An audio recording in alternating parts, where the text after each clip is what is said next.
Baik, selamat pagi. Perkenalkan nama lengkap Dominikus Elmuri, kelas D semester 6 dengan NIM 1803 030158, jurusan Sosiologi, Fakultas Ilmu Sosial dan Ilmu Politik Universitas Nusa Cendana Kupang.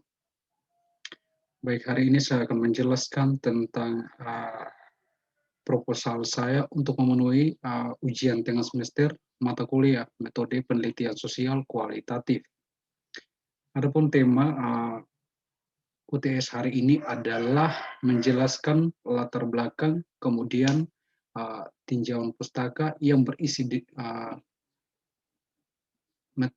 penelitian terdahulu.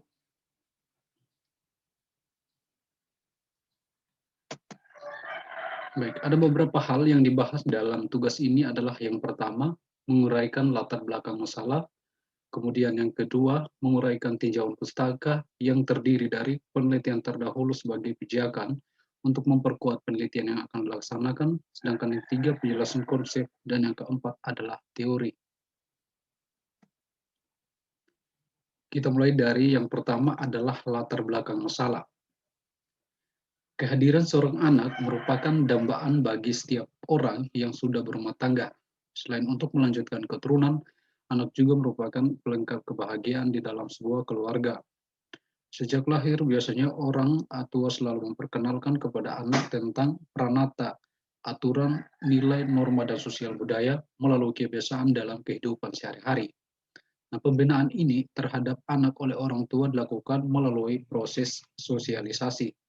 Hal ini bertujuan untuk menanamkan nilai-nilai serta untuk membentuk kepribadian anak sebelum terjun ke lingkungan yang lebih luas atau lingkungan masyarakat. Masa kecil merupakan masa paling menyenangkan bagi setiap orang, di mana pada masa ini, orang tua selalu memberikan perhatian khusus, mulai dari merawat, mendidik, menasihat, serta memenuhi setiap permintaan dari anak. Tidak jarang orang tua yang rela melakukan segala sesuatu, baik dalam kondisi panas, hujan, ringan maupun berat, dan lain sebagainya, hanya untuk membuat seorang anak bahagia. Di sisi lain, orang tua juga selalu mengajarkan kepada anak bagaimana untuk membiasakan diri tentang hal-hal kecil yang bersifat positif, yang berkaitan dengan nilai, norma, dan tata kelakuan. Hal tersebut dilakukan untuk membentuk kepribadian anak agar kelak bisa berbakti baik untuk dirinya sendiri, keluarga, maupun masyarakat pada umumnya. Nah, orang tua sangat berperan penting sebagai lembaga pertama dan utama dalam membentuk karakter seorang anak. Nah, pada masa ini orang tua lebih baik dalam proses pembentukan karakter anak sejak dini. Nah, karena pada masa inilah yang paling penting dalam membentuk kepribadian, kemampuan berpikir, kecerdasan, keterampilan, dan kemampuan bersosialisasi. Selain itu, orang tua juga perlu melakukan pengawasan yang baik saat anak berada di lingkungan luar, seperti sedang bersama teman-teman bermain, kemudian teman sekolah, dan teman-teman yang berada di lingkungan sekitar.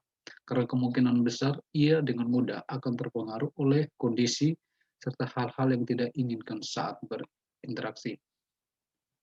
Namun, tidak semua anak memiliki orang tua yang utuh. Banyak dari mereka yang kehilangan ayah atau ibu dan bahkan keduanya. Hal ini mengakibatkan mereka tidak mendapatkan perhatian dan merasakan kasih sayang yang cukup dari orang tua. Kemudian juga tidak mendapatkan pendidikan informal yang baik tentang nilai dan norma serta hal-hal lain yang semestinya harus diperoleh dari orang tua. Perkembangan zaman yang begitu pesat dengan munculnya berbagai teknologi yang canggih tidak dapat dipungkiri bahwa banyak hal-hal negatif yang ditimbulkan setiap saat yang dapat menjerumuskan anak-anak dan merusak moral dan karakter. Nah, apabila tanpa kontrol dari pengawasan orang tua, ini akan menjadi persoalan baru bagi mereka yang tidak mempunyai orang tua.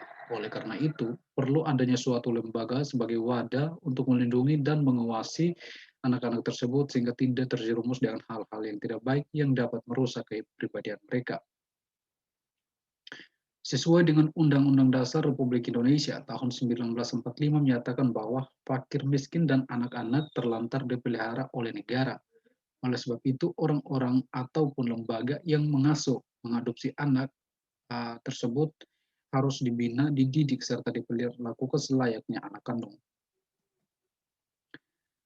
Nah, panti asuhan merupakan salah satu lembaga sosial yang berdiri sebagai wujud usaha nyata di tengah masyarakat yang berperan penting untuk menaungi, melindungi, membimbing, serta memelihara anak-anak yang terlantar, anak yatim piatu, dan juga anak yang sengaja dititipkan oleh orang tua karena berbagai faktor, seperti kehidupan yang berada di bawah garis kemiskinan. Di samping itu, pengasuh di sebuah panti asuhan merupakan orang yang berperan penting dan bertanggung jawab penuh selayaknya orang tua dalam menjaga dan mendidik anak-anak dengan baik. Karena setiap anak mempunyai hak untuk mendapatkan kehidupan yang layak, sehingga dapat bertumbuh dan berkembang secara optimal dalam perkembangan moral, fisik atau motorik, kemudian kognitif maupun emosional. Melihat kondisi saat ini atau realitas yang terjadi saat ini baik di lingkungan sekitar maupun melalui media sosial, banyak sekali anak-anak yang terjerumus dengan hal-hal tidak baik seperti merokok, konsumsi miras, tidak mau sekolah, dan lain sebagainya. Hal itu terjadi karena mereka tidak memiliki moral dan karakter yang baik serta cepat terpengaruh dengan lingkungan. Selain itu juga faktor dari uh, keluarga merupakan juga tolak ukur sehingga mereka melakukan hal-hal tersebut. Misalkan adanya keluarga yang tidak harmonis, kemudian juga ekonomi yang tidak memungkinkan untuk melanjutkan pendidikan, kemudian juga lingkungan sosial dan budaya yang tidak terorganisir atau tidak teratur. Nah, walaupun dari rumah orang tua tersebut selalu mendidik dan membina tentang hal-hal positif, namun kenyataan yang akan terjadi akan berbeda apabila mereka keluar dari rumah. Sesuai data tahun 2018 dilansir dari tempo.go, menyebutkan bahwa kasus tawuran di Indonesia meningkat sebanyak 1,1% sepanjang 2018. Nah, dengan maraknya kasus, penyelenggaraan perilaku dan karakter anak bangsa yang buruk tersebut perlu ditumbuhkan kesadaran diri tidak hanya tenaga pendidik dan pemerintah, melainkan kesadaran masyarakat Indonesia untuk menerapkan perilaku yang baik dan menanamkan karakter yang baik bagi anak-anak Indonesia. Persoalan mengenai karakter dan moral masih menjadi masalah besar di Indonesia saat ini. Meskipun pendidikan karakter telah ditanamkan di sekolah, akan tetapi berbagai persoalan seperti korupsi, pergaulan bebas, konsumsi, minuman keras, narkoba, praktek aborsi, dan tawuran pelajar bahkan tiap tahun angkanya masih terus meningkat. Oleh sebab itu, perlu pembinaan yang serius dari berbagai pihak atau lembaga, terutama orang tua atau wali harus berperan aktif dalam membina anak. Nah, dari data kasus di atas dapat kita simpulkan bahwa persoalan karakter merupakan hal yang sangat penting dalam diri seorang individu sebagai pedoman dalam bertindak, bersikap, dan berperilaku dalam masyarakat. Oleh karena itu, perlu upaya untuk membentuk karakter seseorang sejak dini sebagai bekal kelak nanti baik untuk dirinya sendiri, masyarakat, maupun negara. Nah, pembentukan karakter seorang anak tidak hanya melalui pendidikan formal seperti di sekolah maupun di lembaga formal lainnya. Akan tetapi pembentukan karakter bisa juga dilakukan melalui pendidikan informal seperti di lingkungan keluarga, lingkungan masyarakat. Nah, proses pembentukan karakter melalui pendidikan informal biasa dilakukan dengan memperkenalkan dan membiasakan hal-hal positif pada anak serta memberikan pengarahan dan pengertian mengenai hal-hal yang bersifat positif yang bisa diterapkan dan dilakukan dalam lingkungan masyarakat. Kepribadian dianggap sebagai ciri khas atau karakteristik atau gaya atau sifat khas dari diri seseorang yang bersumber dari bentukan-bentukan yang diterima dari lingkungan, misalnya keluarga pada masa kecil dan juga bawaan seorang sejak lahir. Sedangkan karakter adalah watak, tabiat, akhlak atau kepribadian yang diyakini seseorang yang terbentuk dan hasil internalisasi yang diyakininya dan digunakan sebagai landasan untuk cara pandang, berpikir, bersikap, dan bertindak. Sedangkan pembentukan karakter adalah usaha atau suatu proses yang terencana yang dilakukan untuk menanamkan hal positif pada anak baik dalam lingkup pendidikan, sekolah, keluarga, lingkungan masyarakat yang bertujuan untuk membentuk karakter yang sesuai dengan nilai, norma, dan kaidah moral dalam bermasyarakat. Selain pembentukan karakter melalui pendidikan formal di panti asuhan, terdapat juga pembentukan karakter melalui pendidikan religius atau keagamaan. Apabila seseorang berperilaku tidak jujur, kejam, atau rakus, tentulah orang tersebut memanifestasikan perilaku buruk. Namun, seseorang akan dikatakan baik apabila ia mempunyai sikap yang baik dalam bertindak, bertutur kata, maupun dalam melakukan segala sesuatu di hadapan banyak orang. Dengan demikian, pendidikan dan pembinaan secara informal dan keagamaan di panti asuhan juga sangat mempengaruhi kepribadian anak atau karakter anak. Sebab pendidikan ini diperoleh dari kehidupan sehari-hari yang diperoleh dari pergaulan dari keluarga. Nah, panti asuhan mampu mengimplementasikan sikap pedulinya sebagai timbal balik dari itu semua. Dari itu semua, panti asuhan juga harus mampu menumbuhkan karakter peduli pada anak-anak sebagai wujud dari penanaman nilai-nilai budi pekerti.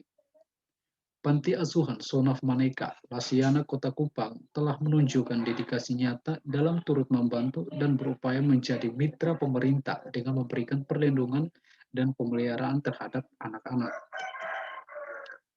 Nah, berdasarkan wawancara awal yang dilakukan oleh peneliti dengan pihak Panti Asuhan pada tanggal 2 Februari 2021 di Panti Asuhan Sonaf Maneka, Lasiana Kota Kupang, diperoleh informasi bahwa panti ini didirikan pada tanggal 26 Juli 1980 oleh sepasang suami istri. Nah, mereka memberi nama dari bahasa Dawan yang yaitu Sonaf Maneka, yang artinya Istana Cinta Kasih. Diketahui bahwa sejumlah anak asuh di panti asuhan pada tanggal 2 Februari 2021 adalah 127 orang, di mana terdapat 62 laki-laki dan 65 perempuan. Nah, menurut informasi yang diperoleh bahwa setiap anak yang berada di panti ini memiliki karakter yang berbeda meskipun dalam naungan yang sama. Hal tersebut disebabkan karena faktor dari luar panti asuhan, misalnya lingkungan bermain, lingkungan sekolah, maupun saat anak berada di lingkungan masyarakat sekitar. Nah, berdasarkan pemaparan latar belakang masalah di atas, penulis ingin mengetahui lebih dalam tentang uh, dengan melakukan penelitian tentang upaya panti asuhan Sonaf Maneka dalam membentuk karakter anak melalui pendidikan informal dan keagamaan atau religius. Kita masuk pada poin yang kedua adalah tinjauan pustaka. Yang pertama, penelitian terdahulu. Nah, penelitian yang dilakukan oleh Tia Indriani dengan judul Peran Orang Tua dalam Membentuk Karakter Anak. Nah, fokus penelitian ini adalah bagaimana peran orang tua dalam membentuk karakter anak. Adapun kesimpulan dari hasil penelitian ini mencakup beberapa peran orang tua yang harus dilakukan untuk membentuk karakter anak, di antaranya adalah mendidik melalui contoh perilaku, kemudian menerapkan sistem pendidikan dini, melakukan sistem pembiasaan, kemudian budaya dialog antara orang tua dengan anak, dan yang terakhir adalah prinsip keadilan dan mengatur waktu yang tersedia.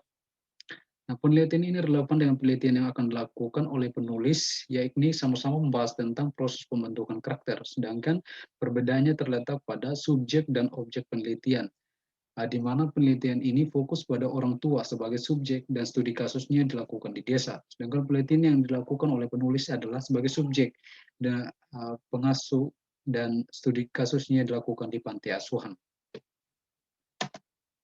Kita masuk pada penelitian terdahulu yang kedua. Penelitian ini dilakukan oleh Siti Nur Khotimah dengan judul Peran Pengasuh dalam Membentuk Karakter Religius Anak di Panti Asuhan Budi Mulia, Sukarela, Bandar Lampung.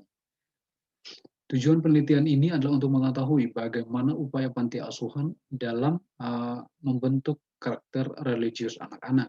Nah, fokus penelitian adalah penekanan pada pembentukan karakter religius oleh pengasuh.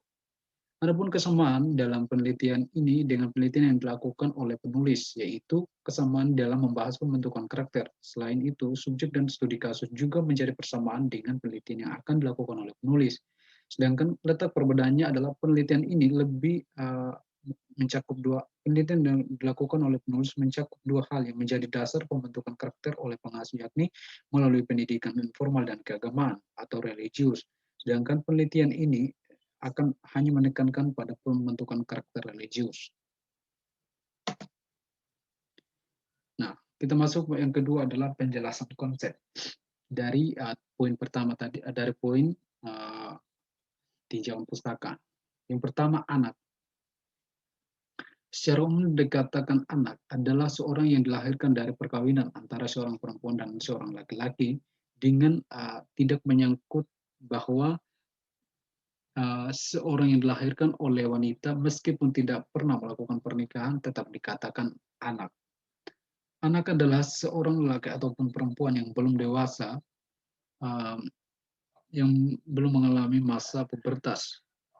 Anak juga merupakan keturunan kedua, di mana kata anak merujuk pada lawan dari orang tua.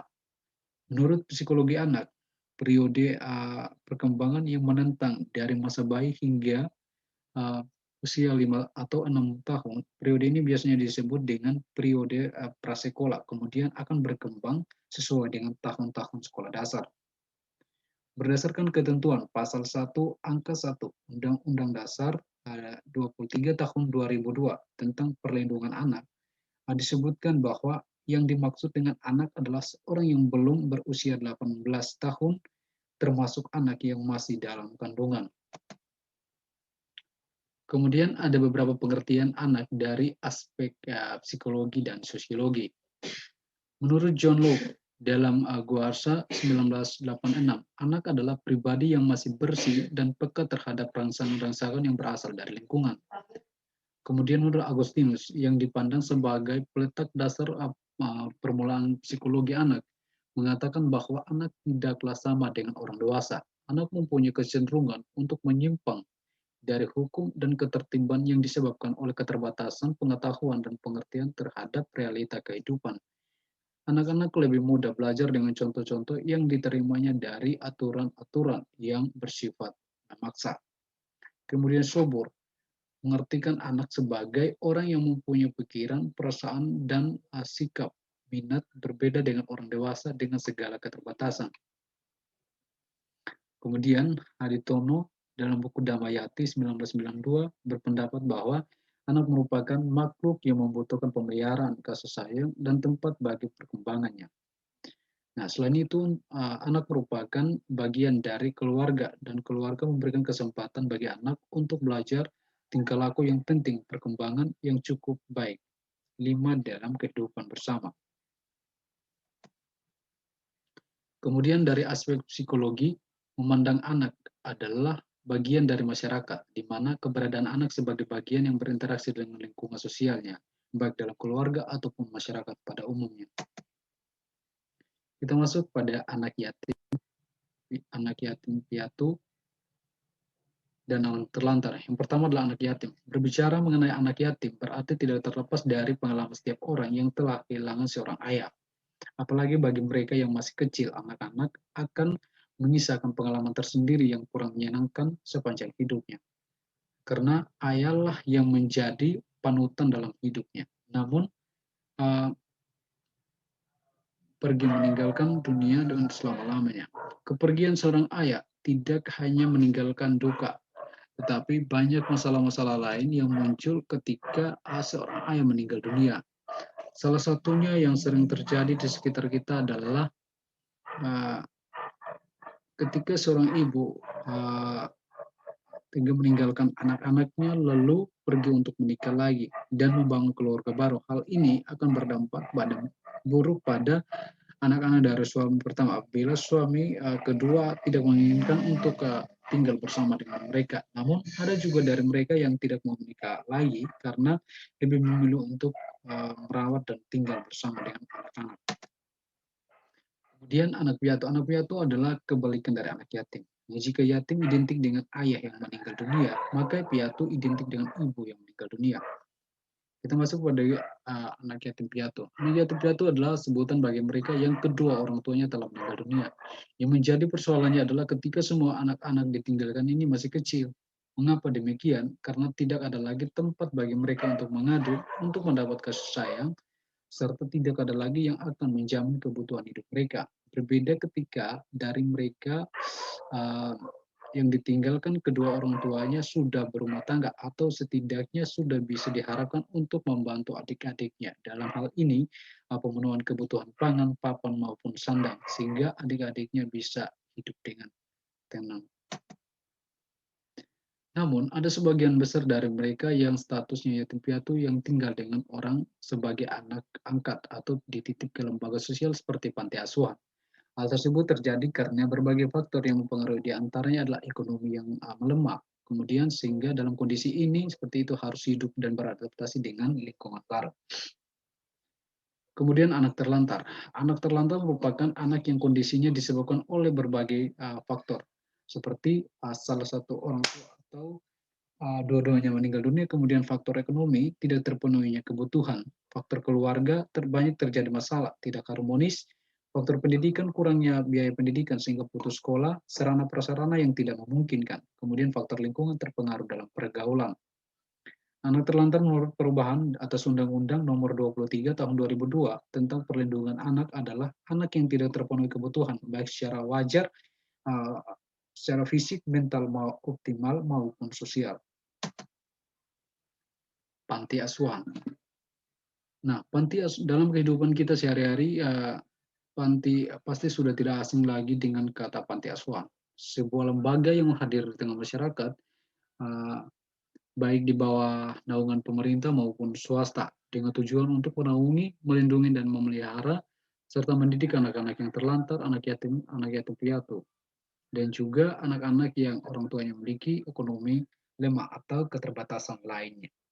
Nah, menurut Departemen Republik Indonesia, uh, Panti Sosial Asuhan Anak adalah suatu lembaga usaha kesejahteraan sosial yang mempunyai tanggung jawab untuk memberikan pelayanan kesejahteraan pada anak terlantar dengan melaksanakan penyantunan dan pengentasan anak terlantar, memberikan pelayanan pengganti orang tua atau wali, serta memenuhi kebutuhan baik fisik, mental, sosial kepada anak asuh, sehingga memperoleh kesempatan yang luas, tempat, dan yang memadai bagi perkembangan kepribadiannya sesuai dengan yang diharapkan sebagai bagian dari generasi generasi penerus cita-cita bangsa dan sebagai insan yang turut serta aktif dalam bidang pembangunan nasional. Adapun menurut Gos Purnavor, panti asuhan adalah suatu lembaga pelayanan sosial yang didirikan oleh pemerintah maupun masyarakat yang bertujuan untuk membantu atau memberikan bantuan terhadap individu kelompok masyarakat dengan upaya pemenuhan kebutuhan hidup. Dalam Kamus Besar Bahasa Indonesia, panti asuhan adalah rumah tempat memelihara anak yatim piatu. Nah, dari pengertian di atas dapat disimpulkan bahwa keberadaan panti asuhan sangat baik untuk menaungi kehidupan anak-anak terlantar, anak yatim, dan piatu, dan sebagainya. Namun, di sisi baiknya sebuah panti asuhan, tidak jarang juga kita mendengar, melihat, bahkan mengamati dari berbagai sumber informasi mengenai kejahatan yang terjadi di panti asuhan. Apalagi panti asuhan yang tidak terorganisir, dalam artian tidak terdaftar dan diawasi oleh badan pemerintah. Nah, banyak kasus ya yang misalnya kita melihat ada penyelewengan dana donatur, kemudian kekerasan terhadap anak, pelecehan seksual.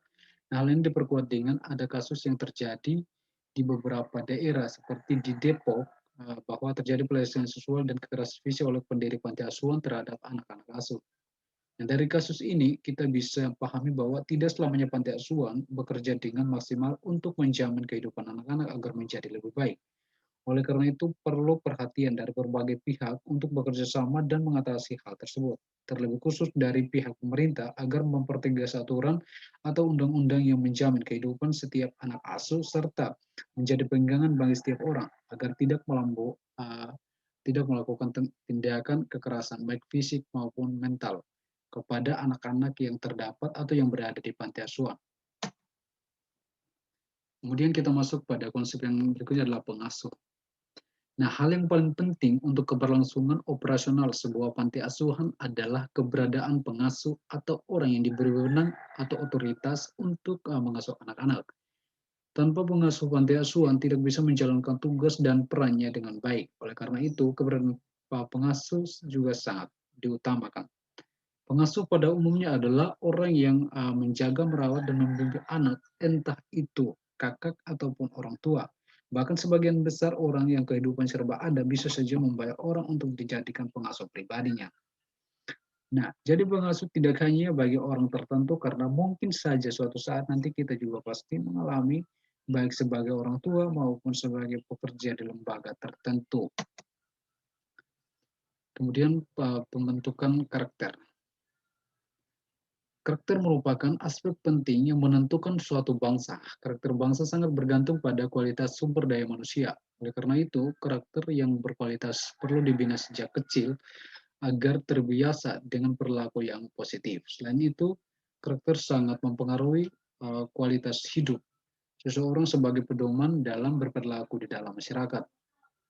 Menurut Maxwell, karakter sebenarnya jauh lebih baik dibandingkan dengan perkataan. Lebih dari hal tersebut, karakter merupakan pilihan yang dapat menentukan sebuah tingkat kesuksesan dari seseorang. Sedangkan menurut Imam Al-Ghazali mengatakan bahwa karakter merupakan sifat yang tertanam dalam jiwa seseorang, sehingga akan secara spontan dan mudah sikap dan tindakan perbuatan tersebut akan terpancarkan. Kemudian unsur-unsur karakter. Secara psikologis dan sosiologis pada manusia terdapat hal-hal yang berkaitan dengan terbentuknya karakter. Adapun unsur-unsur karakter sebagai berikut. Yang pertama adalah sikap. Sikap seseorang menunjukkan bagaimana karakternya dalam menanggapi atau menghadapi berbagai situasi yang terjadi di sekitarnya. Sikap baik bagi seseorang sangat tergantung pada siapa dan di mana ia berinteraksi. Kemudian emosi. Emosi merupakan suatu gejala yang dinamis dirasakan oleh setiap orang dalam berbagai keadaan. Emosi tidak bisa dihilangkan kecuali dikontrol, karena pada dasarnya manusia selalu berpikir dan merasa. Kepercayaan. Kepercayaan merupakan komponen kognitif manusia dari faktor sosial psikologis. Kepercayaan itu muncul berdasarkan bukti mengenai sesuatu itu, atau benar maupun salah atau buruk. Jadi, kepercayaan itu adalah memperkukuh eksistensi diri dan memperkuat hubungan dengan orang lain. Kemudian, kebiasaan dan kemauan. Kebiasaan merupakan aspek perilaku manusia yang menetap dan langsung secara otomatis pada waktu yang relatif lama. Tidak direncanakan kemudian diulang secara berkali-kali. Sedangkan kemauan merupakan kondisi yang mencerminkan karakter seseorang karena kemauan berkaitan erat dengan tindakan yang mencerminkan perilaku orang tersebut. Kemudian konsepsi diri. Konsepsi diri adalah bagaimana seorang membangun dirinya. Kemudian yang diinginkan dan bagaimana pula uh, menempatkan dirinya dalam kehidupan. Proses konsepsi diri ini merupakan proses totalitas, baik sadar maupun tidak sadar, tentang bagaimana diri seseorang itu dibentuk. Kemudian proses pembentukan karakter anak asuh melalui pendidikan informal di panti asuhan. Proses pembentukan karakter seorang tidak dapat dilakukan dengan cara yang mudah atau instan. Perlu proses yang panjang dan tidak bisa dilakukan jika hanya sekali atau dua kali saja, melainkan harus diterapkan secara terus-menerus agar mereka dan menjadi suatu kebiasaan dalam diri seseorang. Pembentukan karakter adalah usaha yang telah terwujud sebagai hasil dari suatu tindakan.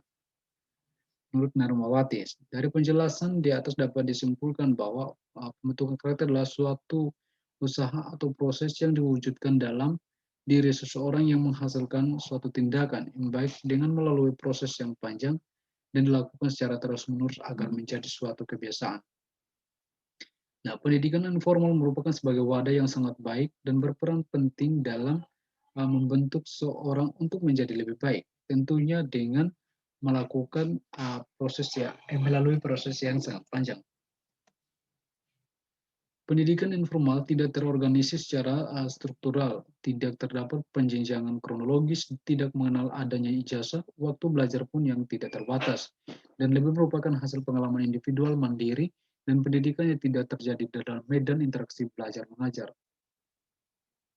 Sedangkan menurut Philip, Combs adalah menyebutkan bahwa pendidikan informal adalah pendidikan yang diperoleh seseorang dari pengalaman sehari-hari, baik secara sadar maupun tidak sadar, sejak lahir sampai tutup usia. Adapun jenis-jenis pendidikan informal menurut Combs sebagai berikut: pendidikan agama, pendidikan budi pekerti, pendidikan etika, pendidikan sopan santun, pendidikan moral, dan pendidikan sosialisasi. Ada beberapa faktor yang sangat berpengaruh dalam proses Membentuk karakter seorang melalui pendidikan informal, di antaranya adalah lingkungan keluarga, lingkungan bermain, dan lingkungan masyarakat, serta lingkungan pendidikan. Lingkungan keluarga. Lingkungan keluarga merupakan unit terkecil dalam masyarakat dan juga lembaga utama yang memegang peran penting dalam proses pembentukan karakter seseorang sejak kecil. Nah, biasanya anak yang mempunyai karakter yang baik terlihat ketika cara ia berinteraksi dengan orang lain lewat tutur kata, tindakan, maupun perilaku yang baik pula. Hal tersebut tidak terlepas dari bimbingan dan didikan keluarga yang pada dasarnya juga sudah mempunyai kehidupan yang baik dan harmonis. Oleh karena itu, eh, baik dan buruknya kehidupan dalam keluarga akan mencerminkan karakter seorang anak saat berada di luar. Kemudian lingkungan bermain. Lingkungan bermain juga sangat berpengaruh dalam proses membentuk karakter seseorang, apalagi pada saat masih anak-anak. Sebagian besar kesehariannya adalah bermain. Kemajuan ilmu pengetahuan dan teknologi sangat berpengaruh pula dengan lingkungan bermain, di mana saat ini sudah jarang sekali ditemukan anak-anak yang bermain secara tradisional, karena adanya ketergantungan setiap anak pada gadget atau game yang membuat mereka terjerumus pada sifat individualistik. Apabila seorang sudah terbiasa dengan sifat individualistik, maka akan sulit untuk berinteraksi dengan orang lain meskipun itu orang tuanya. Sehingga perlu pengawasan dan kontrol yang baik dari setiap orang tua untuk memperhatikan hal-hal seperti dengan siapa ia bermain, kemudian apakah lingkungan tempat bermain itu baik atau tidak, dan jenis permainan apa yang harus dilakukan, apakah bisa apakah mempunyai nilai atau makna baik dari permainan tersebut atau tidak. Kemudian lingkungan masyarakat. Nah, lingkungan masyarakat merupakan faktor yang paling banyak berpengaruh dalam proses pembentukan karakter seseorang, di mana setiap individu menjadi bagian yang tidak terpisah dari lingkungan tersebut. Segala aspek kehidupan yang terjadi dalam masyarakat diharapkan membawa dampak yang signifikan dan permanen terhadap pembentukan karakter. Kemudian lingkungan sekolah. Lingkungan sekolah merupakan lingkungan lembaga pendidikan formal di mana seorang akan mengenal dunia yang lebih luas. Di lembaga inilah seseorang dilatih untuk belajar mandiri, berinteraksi dan bersosialisasi dengan orang lain dari berbagai latar belakang yang berbeda-beda. Sekolah bukan hanya sekedar menghasilkan individu-individu yang berprestasi di bidang ilmu pengetahuan, tetapi penting juga untuk mengarahkan mereka pada pembelajaran yang berorientasi pada nilai-nilai moral. Karena pengetahuan tidak cukup untuk menjamin seseorang melakukan hal-hal baik atau benar, tapi orang yang berkarakter baik sudah pasti dijamin dalam pengembangan pengetahuan yang ia miliki. Nah, ini ada kisah, mungkin kita lihat dari beberapa pengalaman tentang karakter. Bisa lewat. Nah, ada pun hal-hal yang perlu dilakukan oleh orang tua dalam proses membentuk karakter anak-anak sebagai berikut. Yang pertama, membiasakan untuk selalu bersikap baik dengan siapapun. Kemudian mengajarkan kepada anak tentang cara menghargai orang yang lebih tua dan orang lain. Kemudian mengarahkan untuk saling membantu, kemudian mendukung dalam mengikuti kegiatan-kegiatan mereka dalam uh, meningkatkan pengembangan kemandirian serta pemikiran yang baik, dan juga melatih untuk mengembangkan keterampilan yang dimiliki, serta memberikan kesempatan untuk berpendapat, dan juga mengajarkan mereka tentang etika yang baik. Nah, pendidikan membentuk karakter anak asuh melalui pendidikan agama atau keagamaan. Pendidikan agama dan karakter merupakan dua hal yang sangat berhubungan erat, karena nilai-nilai yang dikembangkan dalam pembentukan karakter Indonesia diidentifikasi dalam 4 sumber. Yang pertama, agama, Pancasila, budaya, dan tujuan pendidikan nasional. Nah, pembentukan karakter itu tidak terlepas dari pembinaan keagamaan, dalam artian bahwa pembinaan budi pekerti itu dilakukan dengan pembinaan keagamaan secara intensif terhadap anak. Hal ini bertujuan untuk mengarahkan anak agar dapat membedakan mana tindakan yang baik dan mana tindakan yang buruk, serta sebagai pedoman untuk merubah sikap agar menjadi lebih baik dalam kehidupan bermasyarakat. Kata dasar religius adalah religi yang berasal dari uh, bahasa asing agama sebagai bentuk dari kata benda yang berarti agama atau kepercayaan akan ada sesuatu kekuatan kodrat di atas manusia. Religius berarti sifat religi yang melekat pada diri seseorang. Nah, pembentukan karakter agama terhadap anak asuh tentu tidak dapat dilakukan dengan mudah, perlu usaha dan kerja keras melalui latihan dan bimbingan serta pembinaan yang baik dari pengasuh. Oleh karena itu, peran pengasuh dalam membentuk karakter anak sangat penting dan utama. Menurut Salan, 2009 nilai-nilai religius yang nampak dalam diri seseorang dapat ditunjukkan sebagai berikut. Yang pertama adalah kejujuran, kemudian kedua keadilan, yang ketiga bermanfaat bagi orang lain, yang keempat rendah hati, yang kelima bekerja efisien, yang keenam visi ke depan, kemudian yang ketujuh disiplin tinggi, dan terakhir adalah keseimbangan. Dari beberapa penjelasan di atas kita telah memperoleh gambaran tentang bagaimana pengasuh dalam membentuk karakter religius terhadap anak di panti asuhan. Nah, yang pertama adalah membiasakan anak untuk selalu bersikap jujur, terbuka, dan bertanggung jawab terhadap segala sesuatu yang ia lakukan. Kemudian, mengajarkan mereka tentang sopan santun kepada anak asuh, melatih untuk mengikuti kegiatan kerohanian, kemudian mengajarkan kepada mereka untuk rendah hati, saling menolong, mengajarkan kepada mereka agar selalu bertakwa, serta membiasakan anak untuk selalu berdoa. Di samping itu, pengasuh sendiri dalam memberikan pembinaan juga penuh kedisiplinan, tetapi disertai rasa kekeluargaan, sehingga anak-anak menganggap sebagai orang tua kandung dan mereka merasa senang tanpa ada rasa takut. Nah, kita masuk pada poin yang ketiga adalah teori. Terdapat 3 teori determinisme yang pembentukan karakter yang dikemukakan oleh uh, Stephen L. Covey. Yang pertama adalah determinisme genetis.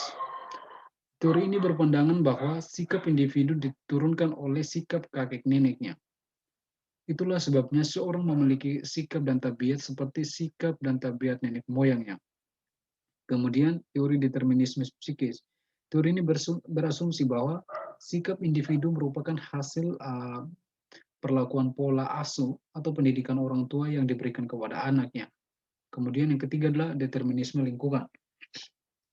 Pandangan teori ini bahwa perkembangan sikap seseorang sangat dipengaruhi oleh lingkungan individu itu tinggal dan bagaimana lingkungan memperlakukan individu tersebut. Dalam penelitian ini, peneliti hanya menggunakan 2 teori dari ketiga teori tersebut, yakni teori determinisme psikis dan teori determinisme lingkungan. Mengapa demikian? Kita akan menguraikan penjelasan sebagai berikut. Teori determinisme psikis berdasarkan asumsinya bahwa sikap individu merupakan hasil perlakuan, pola asuh dan pendidikan orang tua yang diberikan kepada anaknya. Maka dalam penelitian pandangan ini, teori ini sangat tepat digunakan, di mana kelakuan, pola asuh, dan proses dalam memberikan pendidikan kepada orang tua sangat berpengaruh pada perkembangan sikap dan karakter anak tersebut. Artinya orang tua yang selalu memperlakukan anak dengan pola asuh yang baik dan tegas, serta mengajarkan dan memberikan bimbingan tentang hal-hal yang positif, kemungkinan besar anak tersebut akan memiliki sikap dan karakter yang baik, meskipun banyak faktor lain yang mempengaruhinya.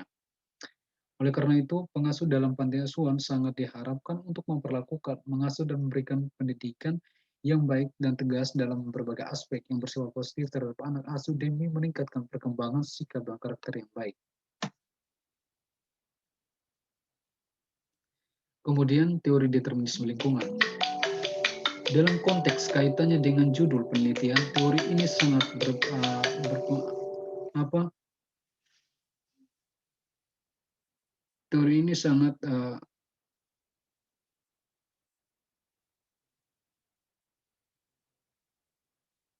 berpandangan mengenai pengaruh lingkungan tempat tinggal individu dalam pembentukan sikap dan karakter. Seperti yang sudah ketahui bahwa lingkungan tempat tinggal sangat berpengaruh dalam proses pembentukan serta pembangunan sikap dan karakter seorang individu. Biasanya individu yang berasal dari lingkungan tempat tinggal yang baik dari berbagai aspek seperti lingkungan yang tak aturan, kemudian adanya sikap gotong royong, serta penerapan nilai dan norma yang baik dan lain sebagainya akan berbeda dengan individu yang berasal dari lingkungan yang terjadi kegagalan dan hal-hal negatif lainnya. Lingkungan panti asuhan merupakan lingkungan yang baik di mana terdapat nilai, norma, dan aturan sebagai pedoman untuk mendidik anak-anak asuh, sehingga sangat diharapkan setiap panti asuhan tetap menjaga lingkungannya dari berbagai hal-hal negatif yang mempengaruhi sikap dan karakter dalam pembangunan uh, karakter anak-anak bangsa. Baik, mungkin itu saja yang bisa kami sampaikan. Saya sampaikan. Yang terakhir saya ucapkan terima kasih.